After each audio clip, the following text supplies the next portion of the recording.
벳세다의 이름에 사람들이 맹인한 사람을 데리고 예수께 나와 손대시기를 구하거늘. 예수님께서 여러 곳에 이렇게 지나가면서 복음을 전하셨습니다. 여러분, 벳세다 하면 딱 떠오르는 게 뭡니까? 어부의 마을이라고 이제 이름 붙여진 곳입니다. 아마 이곳에 베드로라든지 야고보라든지 안드레라든지 이런 사람들의 집들이 있지 않았을까? 베드로 부인은 어느 지역 사람입니까? 베드로 장모의 집에 들어가잖아요. 어느 지역이었죠? 아, 이거 주여. 가버나움 댁이었습니다. 춘천 댁, 여기서 댁, 가버나움 댁이었습니다. 거기가 그렇게 멀지 않아요, 이렇게. 나중에 가보시면, 여러분 성지순 정말 꼭 가보십시오. 성지순 한번 가려고 하는데, 신청하시면, 진행하면 참 좋겠습니다. 준비하셔서. 평생에 성지순에는 꼭 가야 되는 건 아니지만, 가보면 참 좋겠다라는 생각이 들어요. 제가 갔다 와 보니까, 성지순에 한번 가볼만 하다. 그런 생각이 듭니다. 어쨌든, 벳세다 지역에 갔는데, 그 벳세다는 예수께서 많은 은혜를 베푸신 지역이에요. 가버나움, 고라신, 벳세다, 이런 다 그 갈릴리 주변의 지역들. 근데 이 지역들이 예수님이 이렇게 정성 써서 가르친 것만큼 회개하자. 오히려 예수를 잘 안 들어본 사람들보다 더 못하고. 그래서 예수께서 어떻게 하시죠? 화 있을 진저 벳세다, 화 있을 진저 고라신, 화 있을 진저 가버나움. 제가 몇 번 말씀드렸죠. 성지순례하는데 깜짝 놀랐어요. 이스라엘 전체에서 그렇게 비옥한 땅이 없어요. 그것처럼 살기 좋은 데는 없어요. 근데 그냥 관광지가 됐어요. 사람 사는 동네가 아니라. 나중에 가보시면 알아요. 제가 그 자리에 탁 서가지고 예수 말씀이 떠오르는 거예요. 화 있을 줄 알았어요. 화 있을 줄 가보나. 보라시는요, 이제 막 개발되고, 그때 제가 갔을 때 막 개발되고 있었어요. 이렇게. 유적지 개발되고 있었어요. 사람이 안 사는 동네인데. 얼마나 마음이 아픈지 주의 말씀이 일정이렇게 변함이 없습니다. 현장에 제가 무릎 꿇고 혼적으로 묵상을 했습니다. 얼마나 그런지. 벳세다 그런 지역입니다. 자, 이런 지역에 예수님이 오신 거예요. 그러니까 예수님을 많은 기적을 베풀고 많은 걸 보여주는데도 불구하고 돌이키지 않는 사람들. 소기의 경유기라고 그러잖아요. 그렇죠? 그랬던 사람들. 이런 지역에 예수님이 오셨다라는 겁니다. 그러자 사람들이 맹인한 사람을 데리고 예수께 나와서 손 대시기를 구하거나 손만 대주십시오. 고쳐주십시오. 이렇게 말합니다. 백부장은 뭐라고 말합니까? 우리 집에 오지 마시고 말씀만 하십시오. 그러잖아요. 그렇죠? 근데 이 사람들은 손만 대주십시오. 이렇게 말하는 겁니다. 물론 그것도 굉장히 귀한 믿음인데요. 고쳐주십시오. 이제 그런 뜻이죠. 자, 23절 말씀. 이제부터 내 힘을 쏟아주시고 밖으로 데리고 나가서 내 힘을 드시며 내게 안수하시고 무엇이 유명하냐 물으시니. 그러자 예수님께서 맹인의 손을 들고 사람들이 없는 곳으로 가시어요. 종종 예수님은요, 기적을 할 때 사람들이 없는 곳으로 가세요. 사람들이 못 보게 하세요. 죽은 여자애를 살릴 때도 그랬죠. 그렇죠? 사람들이 없는 데로 가시죠. 우리는요, 좀만 뭐가 있지만 사람들이 있는데 공개하잖아요. 오히려 자랑 삼아 하잖아요. 예수님은 우리 없는 데로 들어가시죠. 왜 그랬을까요? 그래서 그곳으로 데려가셔가지고 예수님께서 하신 게 뭐냐면 눈에 침을 뱉으셨어요. 왜 뱉으셨을까? 경멸하는 거잖아요. 왜 침 뱉는 거야? 예수님의 치유 사역은 굉장히 재미있어요. 예수님은 단순히 병 고치는 데 목적이 있는 게 아니에요. 뭐의 목적이 있습니까? 그 사람의 근원적인 마음의 상처, 죄, 이걸 고치는 데 목적이 있어요. 물론 그 당시 침 뱉는 행위는 그 당시 주술사나 이런 사람들이 하던 행위입니다. 침을 뱉으면서 하는 거예요. 침을 뱉으면서. 예전에 제가 어릴 때 누가 다쳐서 이렇게 상처 나서 골보면 우리 할머니가 밀가루를 이렇게 이겨가지고 거기다 담배뼈에서 담배뼈를 이렇게 침을 해서 이겨가지고 붙여주셨어요. 그러게 골이 이렇게 잘 빠졌어요. 늘 다쳐가지고 이렇게 그 생각이 나요. 이렇게. 옛날 분들은요, 고대 사람들은 침에 치유 기능이 있다고 생각했어요. 그 당시 사람들이. 또 하나는 어떤 의미냐면, 침을 뱉는 것은 그 사람에게 뱉는 것이 아니라 그 사람 안에 붙들고 있는 그 사람 안에 어떤 악한 세력에게 침을 뱉어서 저주해서 내가 너를 내쫓는다라는 그런 의미를 가지고 있었어요. 예수님께서 그렇게는 안 하셔도 돼요. 침 안 뱉어도 돼요. 그런데 왜 그러셨을까요? 일종의 토착한데요. 왜 그러셨냐면 그 사람에게 맞는, 그 사람에게 어울리는, 그 사람이 받아들일 수 있는, 그 사람이 순복할 수 있는 방법으로 하시는 거예요. 그래서 그게 침을 뱉은 것은 사실 그 당시 문화, 주술사들이 하는 문화인데 그걸 하셨어요. 만약에 오늘날 우리 목사가 만약에 그렇게 해서 뭐 예컨대 무당이 하는 흉내를 내서 어떻게 되겠습니까? 벌써 3단 됐죠, 제가. 바둑은 1단밖에 안 되는데 벌써 아마 3단, 4단 됐을 겁니다, 제가. 됐을 거예요. 근데 예수님은요, 그런 형식에 이렇게 구애받지, 만약에 예수님이 그런 형식에 철저하게 구애받았으면 바리새인들이 예수님을 못 죽입니다. 바리새인들이 보기에 이건 아닌 거예요. 이거 어떻게 형식이 어긋나고, 이건 어긋나는 거 원칙에. 그래서 예수님을 죽일 수밖에 없었어요. 여러분, 너무 그래서 너무 겉으로는 형식 몇 가지에 치우치지 않기를 축복합니다. 제가 하나 예배 순서도 이렇게 바꾸고 내년에 예배 순서 또 바꿀 건데요. 너무 예배 순서 형식에 옳지 마세요. 예배 순서, 예배 요소가 있으면 되는 거지 예배 순서가 중요한 건 아니에요. 예배 드리는 요소만 있으면 되는 거예요. 이해되십니까? 그런 게 너무 얽매이지 마시라고. 이걸 넥타이를 하고 하는 게 이건 중요한 게 아니에요. 제가 최선을 다해서 여러분 앞에 예의를 갖추면 되는 거예요. 예배 시간에 가운을 입었느냐, 그건 중요한 게 아니에요. 제가 최선을 다해서 여러분들이 어떻게 하면 더 은혜 받을 수 있을까 고민해서 하는 것 뿐입니다. 성가대가 가운을 꼭 입어야 돼. 그것도 중요한 게 아니에요. 어떻게 하면 가장 하나님께 영광 돌리고 예배가 가장 은혜롭게 될 수 있을까 고민하는 것 뿐이에요. 이해되십니까? 그게 본질입니다. 예수님 그러신 거예요. 침을 뱉은 행위는 그 당시에 주술사들이라는 것을 흉내내게 됐지만 그 사람이 받아들이는 그밖에 안 될 때는 그렇게 하셨어요. 그래서 그 마음에 맺힌 것, 이것을 예수님, 내가 너를 저주한다. 네 마음에 맺힌 악을 내가 저주한다. 내가 경멸한다.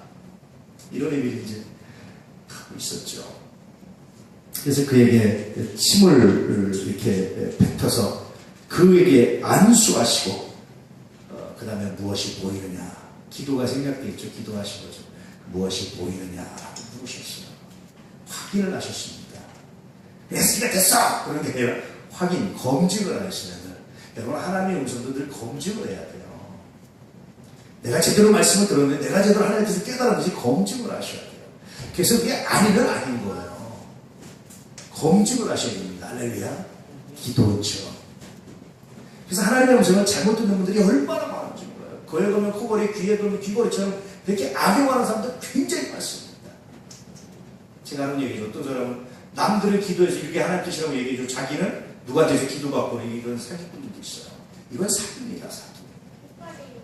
하나님의 뜻은요, 여러분 검증해 보십시오. 함부로 하지 마십시오. 함부로 평가하지 마십시오. 함부로 판단하십시오. 자기 들은 생각 가지고 하나님의 뜻이라고 착각할 경우가 굉장히 많아요. 자기 생각대로 만들어올 때가 많습니다. 어쨌든 예수님 그렇게 하신 다음에 검증하세요. 보이느냐? 뭐가 보이느냐? 그렇게 물으셨어요. 이 사람이 재미있는 말을 했습니다. 자, 24절 말씀 시작. 쳐다보며 이르되 사람들이 보이나이다. 나무 같은 것들이 걸어가는 것을 보나니 날 때부터 소경의 사람이 갑자기 눈 뜨면 이렇게 보일까요? 안 보일까요? 안 보인답니다. 이렇게 눈을 뜨고 봐도요, 구별이 안 된답니다. 날 때부터 소경이 이미지가 없는 거예요, 머릿속에. 머릿속에 이미지가 없으면 못 본답니다. 그래서 이 사람은 성서학자들이 뭐라고 얘기하냐면 날 때부터 소경이 아니라 중간에 어떤 사고나 어떤 문제 때문에 아마 실명했던 사람인 것 같다. 그렇게 이제 성사학자들이 이해해요. 원래 의학의 도움을 받아서. 저도 그게 맞는 것 같습니다. 그래서 사람들이 이렇게 보이는데 마치 나무들이 그러니까 일종의 이렇게 사람이 구체적으로 보이는 게 아니라 흐릿하게 보여서 마치 나무들이 이렇게 다니는 것처럼 그렇게 보이는 게 나무가 아니라 사람인 것처럼. 나무에 대한 이미지도 있고 사람에 대한 이미지도 있는 거 보니까 중간에 어떤 상처가 있었던 것 같아요. 마음의 상처일 수도 있고 아니면 어떤 맞아서 눈에 실명이 되실 수도 있고 어떤 문제가 있었던 것 같아요. 그래서 예수님께 데려왔을 때 예수님께서 이렇게 침을 뱉고 안수하시고 보이느냐 때 그렇게 말씀하셨어요. 그러니 예수님께서는 이 사람한테 문제의 본질을 보셨는데 단순히 눈을 뜨게 하는 것도 중요하지만 눈을 뜨지 못하게 하는 그 원인에 대해서 말씀하시는 그 그 원인을 침뱉고 그 원인을 고치고 그 원인을 치유하기 원하십니다. 물론 치매 치유적인 기능이 있다는 것은 고대인들의 의미이기도 하지만 그렇습니다. 그러자 예수께서 25절에 이렇게 하십니다. 시작.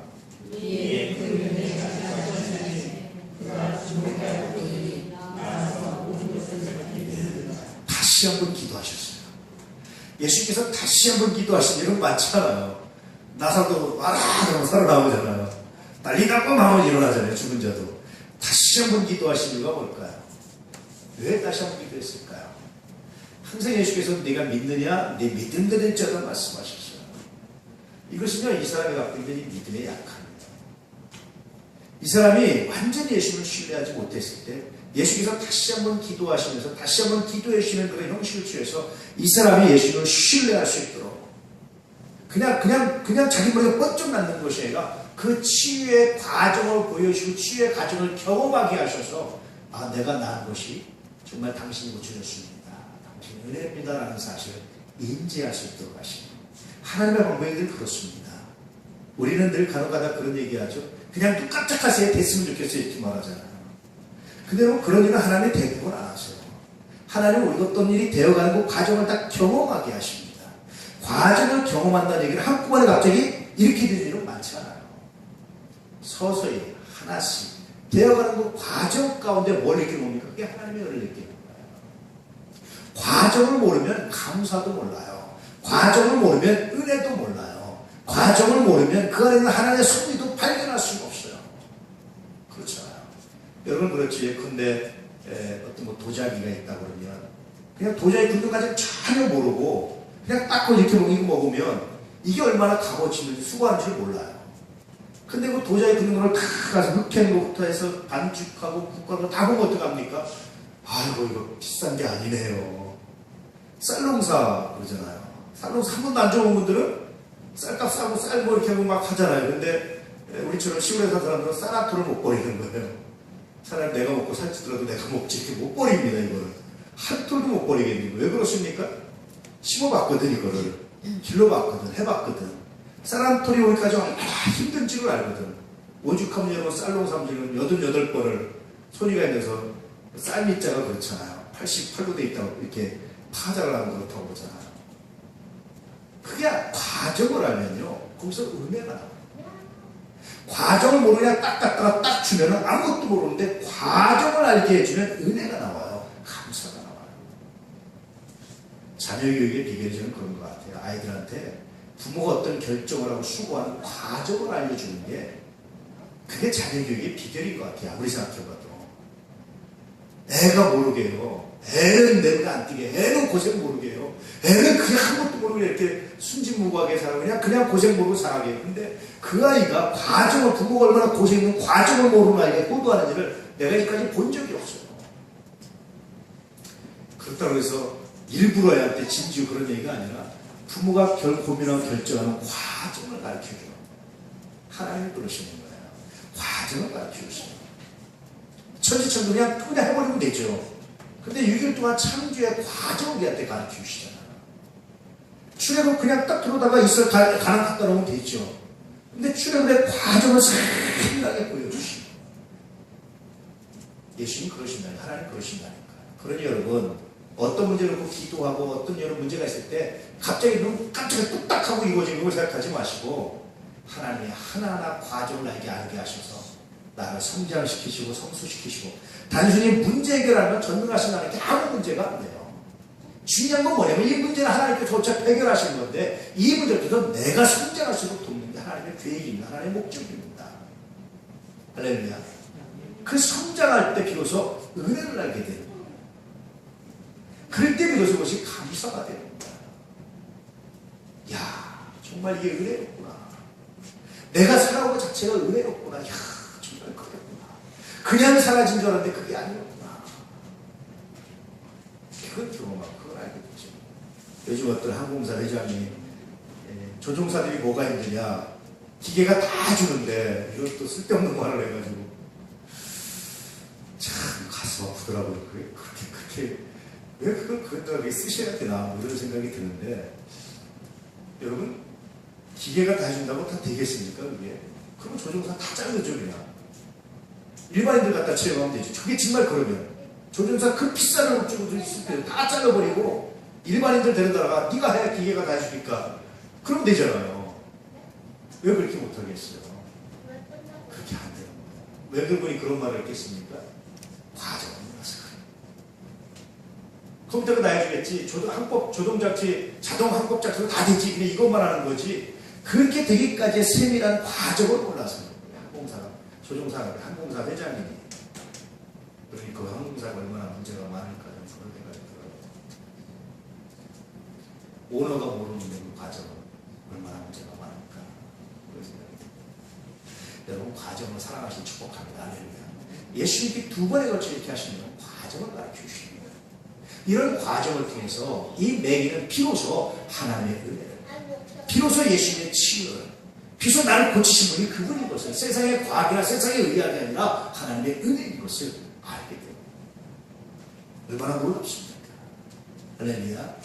그러므로 여러분, 과정 생략하려고 하지 않기를 축복합니다. 지름길 가려고 하지 않기를 축복합니다. 밟아서 가시기를 축복합니다. 할렐루야. 굉장히 아주 우리나라에 존경받는 과학자분 있죠. 정근모 총장님, 정근모 장로님. 이분이 그런 말을 하더라고요.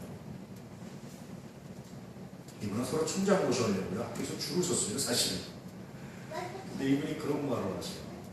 제가 계속 너무 공부를 잘해가지고 고등학교 다 안 나오고 그냥 검정고시로 들어가서 그 대학 이렇게 하고 미국에서 MIT에서 박사학위도 굉장히 빨리 받고 이러면서 쭉쭉쭉 왔단 말이에요. 근데 지금 생각해보니까 그럴 필요 없다. 나이 들어서 보니까 고등학교 과정 거치고 대학 과정 정상적으로 거치고 이게 참 좋은 거지. 나처럼 빨리 건너뛰는 것도 될 것 같은데 그게 행복하지 않고 좋지 않더라. 그런 말을 합니다. 여러분, 가정에 지키십시오. 할렐루야. 한꺼번에 하려고 하지 마세요. 자, 저 사람은 어떻게 한 번에 이렇게 잘 됐냐? 우리가 모르는 그 수많은, 우리가 이 과정을 걷는 만큼의 노력과 수고가 있었다라는 거예요. 숨어져 있었다는 거예요. 디지털 기계와 아날로그 기계의 차이가 뭔지 아세요? 아날로그는 그 과정이 다 눈에 보여요. 디지털 기계를 싹 이렇게 덮어버렸어요. 실제로 없는 게 아니라 그 과정이 다 했어요. 근데 이것을 덮어버렸어요, 한 번에. 컴퓨터 옛날에 도스 컴퓨터는요, 명령을 다 입력을 해야 돼요. 요즘 윈도우는 클릭만 하면 되잖아요. 근데 이게 도스 명령이 다 있는 거예요. 이걸 다 숨겨놓고 클릭하면 이 밑에서 그건 다 움직이는 거예요. 이렇게 마치 오리발 움직이듯이. 세상은 그렇습니다. 아무리 편리해져도요, 할 건 다 해야 되는 거예요. 거칠 건 다 거치는 거예요. 그냥 가는 것입니다. 차 마찬가지예요. 오토 가면 옛날에 편해졌잖아요. 근데 과정은 다 있는 거예요. 과정 생각하면 안 됩니다. 눈에 덮어놔서 가려놨을 뿐입니다. 그래서 여러분, 과정을 사랑하시고 다시 한번 축복합니다. 한 번에 대박 터뜨리고 한 번에 뭐 이렇게 한 방에 이루고 하지 마세요. 하나님 나라고 과정을 알게 해서 과정을 믿게 하셔서 하나님의 은혜를 알게 하시니까 성숙하고 주십시오. 할렐루야. 그 과정 하나하나가 고통스러운 것 같지만 그게 은혜고 그게 감사고 그게 복입니다. 그게 놀라운 겁니다. 할렐루야. 이 은혜가 있기를 진실로 축복합니다. 자, 다시 한번 26절 말씀 시작.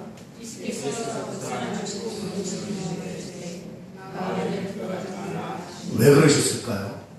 왜 마을에 들어가지 말라고 했을까요? 물론 성서에서 예수님도 말하지 마, 비밀이야 늘 그러셨습니다. 성서에서 예수님 직접 하신 말씀 아직 때가 되지 않았기 때문에 공식적으로 하신 말씀이죠. 또 있습니다. 또 있습니다. 왜 그럴까요, 여러분? 여러분이 예를 들면요, 이세돌 바둑 잘 두죠. 근데 이세돌은 바둑을 너무 잘 둔다는 것 때문에, 바둑 때문에 나머지가 다 가려져 버렸어요. 김연아 스케이팅 굉장히 잘하죠. 피겨 스케이팅. 근데 스케이팅을 너무 잘한다는 것 때문에 다 가려져 있어요. 쟤는 스케이팅에서 행복할 거야. 스케이팅 1등에서 행복할 거야. 그럴까요, 여러분? 이세돌 바둑 한 판 이겨서 행복할 거야. 그럴까요, 여러분? 그럴까요?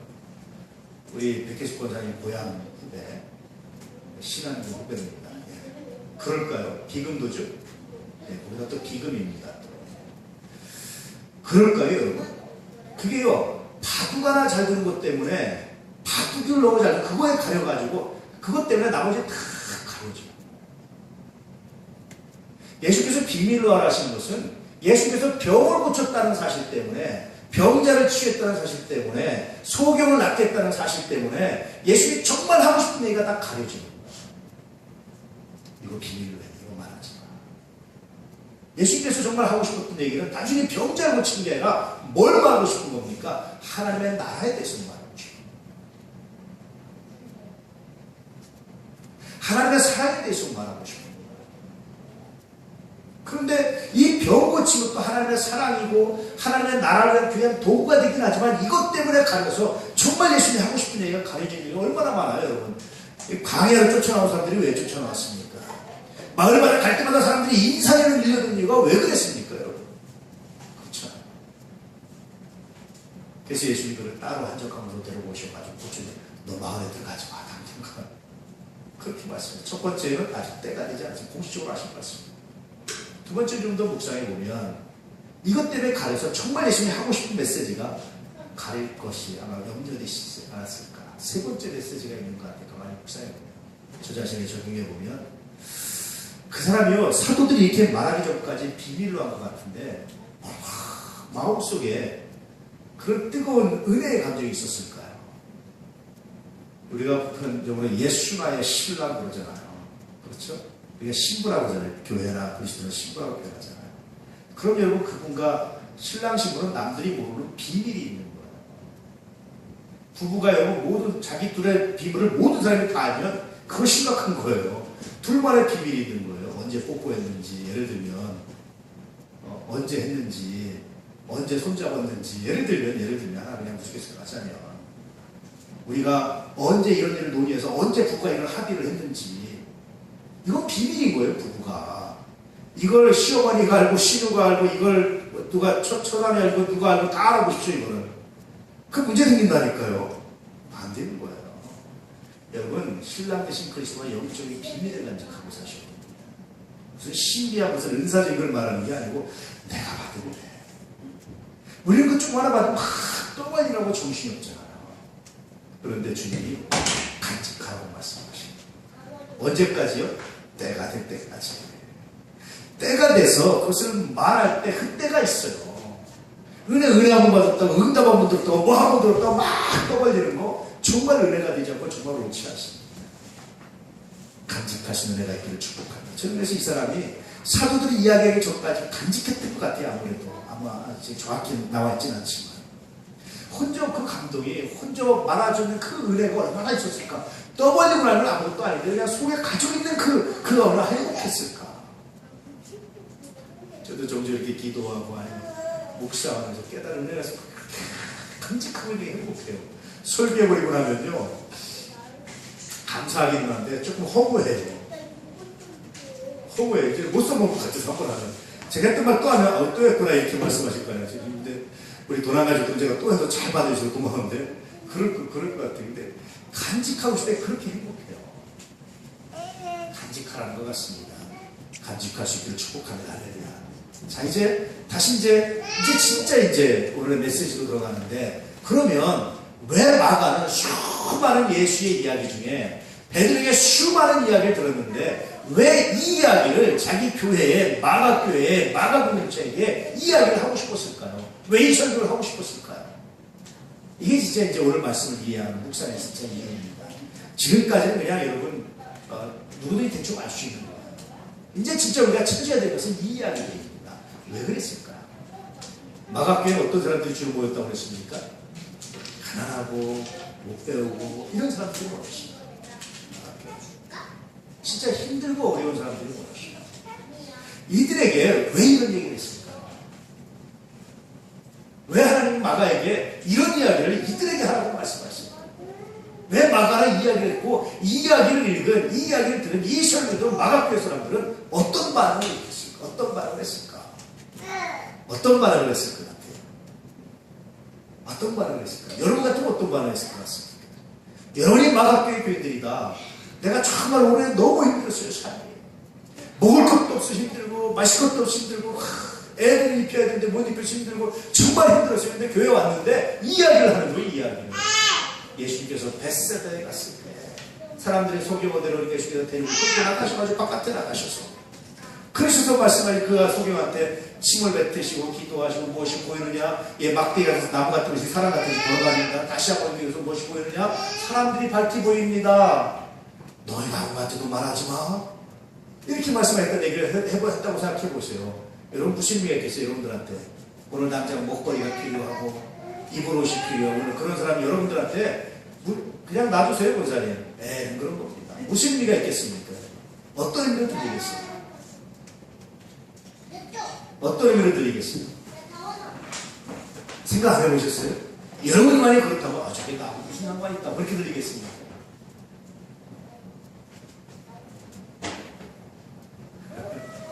이런 묵상들을 하셔야 여러분들이 개인적으로 성경을 읽을 때도 그 주시는 메시지를 좀 더 깊이 발견할 수 있습니다. 그냥 표피적인 의미가 아니라 좀 더 심층적으로 좀 더 들어가서 그 의미들을 발견해서 그것을 나의 메시지로 만들 수 있어요. 나의 상황에 적용시켜 볼 수 있습니다. 내가 정말 힘들고 어려울 때, 내가 정말 물질에 골핍하고 있을 때, 내가 정말 사람들에게 인정받지 못해서 사람들이 나를 가난하다고 무시하고 막 그랬을 때 어떤 의미가 있겠습니까? 여러 가지 그 중에 하나는 너 받는 애가 있지 기억해봐 라는 의미가 있습니다. 두 번째는 겉으로 드러난 게 다가 아니야. 예수님께서 이 소경을 고치고 아무한테도 말하지 말라고 한 것처럼 그런 일들이 있을 수 있다고 말합니다. 실제로요, 수도원도 이제 이후에 수도원도 일어났는데 나중에 핍박을 받으면서 수도사들이 가장 중요하게 여겼던 게 뭔지 아십니까? 비밀이었습니다. 기적이 일어나면 비밀을 지킵니다. 예수 이름으로 기도하고 기적이 일어나면 그걸 말아갖고 비밀을 지킵니다. 아무도 그걸 누가 해줬는지 모르도록 비밀을 지킵니다. 왜냐하면 하나님께만 있는 언급이 있습니다. 심지어는 어떤 문제가 있을 때 사람들이 많이 오서 뒤에 가가지고 살짝 기도, 그때 하나님께서 그 기도에 응답해서 고쳐주시면 몰래 빠져서 이 소리 나는데 왜 갔지 어딨지 했는데 아무도 모르게 하는 그런 게 수도사들의 굉장히 중요한 덕목이었어요. 사실 이런 예수님의 가르침이 사도들에 의해서 또 그 제자들에 의해서 굉장히 그런 방향으로 이제 발전을 해나갑니다. 그래서 이 말은 뭐냐면 겉으로 눈에 보이는 게 다가 아니라 사람을 겉으로 평가할 수도 없고 겉으로 눈에 보이는 게 다가 아니고 두 번째는 뭐냐면 누가 뭐라고 해도 네 지금 모습이 초라하다 할지라도 너 안에 예수를 만난 그 비밀이 예수가 너에게 주신 은혜의 비밀이 그 은혜를 네가 간직하고 있다면 그것으로 족하다고 말씀합니다. 그것이 세상의 어떤 것보다도 행복하고 우리를 아름답게 하고 존귀하게 한다고 말씀합니다. 또 하나의 메시지가 있죠. 혹시 너도 영적인 소견이 아니냐 그렇게 묻으시오. 너 그렇게 눈 뜨려고 그렇게 했는데 여전히 이 소경처럼 믿음이 없어 눈을 못 떠주고 이렇게 열심히 설교를 듣고 열심히 가르침 받아도 여전히 그냥 막대기처럼 나무처럼 같은 걸 보이는 것처럼 말씀의 힘을 보이지 않는 건 그런 상태 아닙니다. 다시 한번 나와봐. 다시 한번 구해봐. 다시 한번 기도받아봐. 다시 한번 물 꿇어봐. 그런 메시지를 보내십니다. 혹시 그 삶의 어려운 문제 때문에 삶의 환경 때문에 어떤 문제 때문에 지쳐서 말씀이 안 보인다면 예수가 안 보인다면 지쳐서 포기하고 싶다면 오늘 말씀의 메시지를 기억해 보시기 바랍니다. 아직도 하나님 내가 너를 뜨지 못했습니다. 기억하시고 하나님 내 눈을 띄워주십시오. 내가 하나님의 손길을 보기 원합니다. 내가 하나님의 섭리를 보기 원합니다. 내가 하나님의 은혜를 보기 원합니다. 이 고백을 가지고 말씀 앞에 무릎 꿇는 귀한 삶이 되시기를 진실로 축복합니다. 여러분 축복합니다. 다 눈 뜨세요. 눈 뜨셨죠? 보이시죠? 제가 보이시죠? 저만 보이십니까? 이게 우리가 본다라는 건 뭐라고 했죠? 빛의 작용이에요. 빛인데 우리 눈으로 해서 볼 수 있는 빛을 가시광선이라고 해요. 가시광선. 근데 여러분 가시광선 말고도 굉장히 많은 빛이 있어요. 적외선, 가시광선 너머에 자외선, 감마선, 여러 전파, 여러 가지 빛이 있어요. 근데 우리가 요거 가시광선 요것만 가지고 보고 이게 다라고 생각하면 되겠습니까? 안 되겠습니까? 야간에 여러분 적외선 망원경만 딱 껴도요 밤에 캄캄한 밤에 사람이 보여 이렇게 형체가 뚜렷이 보입니다. 칼라는 잘 안 보이지만 하물며 인간이 만든 적외선 망원경만 껴도 보이는데 여러분 하나님이 주신 은혜를 바라보십시오. 이 안에 우리만 있는 게 아닙니다. 하나님의 천사가 하나님의 은혜가 성령께서 함께 하실 거예요. 할렐루야. 이걸 보라는 거예요. 내 삶에, 여러분의 삶에 여러분 혼자 보라는 게 아니라 항상 옆에 누가 있습니까? 우리 안에 주님이 동행하십니다. 천군천사를 함께 하십니다. 두려워하는 자기 종에게 기도해서 천군천사를 함께 하는 걸 보여준 사람이 누구였습니까? 리 주여. 그래서 말하기 싫습니다.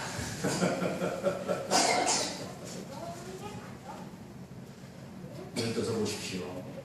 하나님 함께 하십니다. 내 눈에 보이는 것만이 다라고 생각하지 마십시오. 하나님의 은혜가 있습니다. 하나님의 능력이 있습니다. 사람들은 과학으로 눈에 보이는 것만, 과학으로 발견된 것만 다라고 하지만 그래서 하나님이 있다 없다라고 말하죠. 우리 눈에는 사람들이 보지 못하는 또 다른 안경이 있습니다. 영적인 안경이 있습니다. 말씀의 안경이 있습니다. 그 안경, 그 살아계신 하나님을 만나시고 하나님과 동행하는 거룩한 삶이 되시기를 진실로 축복합니다.